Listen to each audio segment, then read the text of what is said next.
सूरज की पहली किरणें महल्लापुर के खेतों पर पड़ रही थीं। पक्षियों की मधुर आवाज और दूर बहती नदी ने गांव में शांति का माहौल बना रखा था। राहुल खड़ा सोच रहा था कि अब उसकी जिंदगी कैसी होगी। राहुल 28 साल का, शहर की भागदौड़ छोड़कर गांव लौटा। उसका मन थका हुआ था और अब वो सरल जीवन की चाह में अपने गांव लौट आया था। लेकिन गांव की जिंदगी आसान नहीं थी।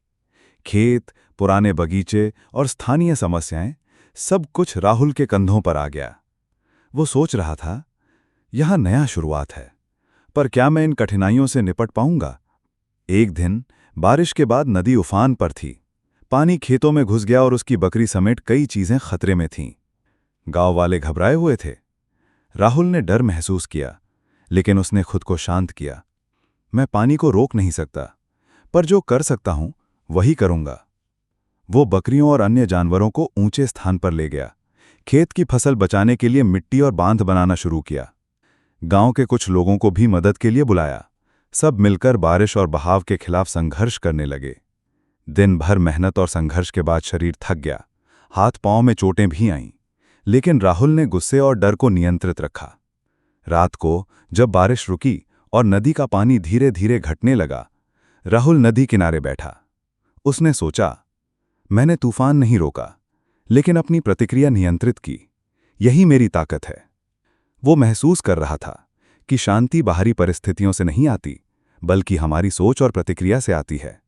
सुबह की पहली किरण में गांव वालों ने देखा कि राहुल की मेहनत से अधिकांश फसल बच गई।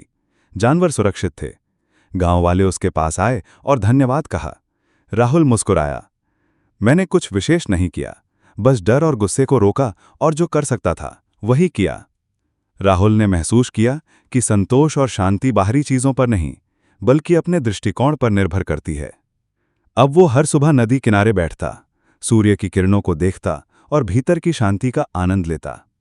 उसने सीखा, हम परिस्थितियां बदल नहीं सकते, पर अपनी सोच और प्रतिक्रिया हमेशा नियंत्रित कर सकते हैं।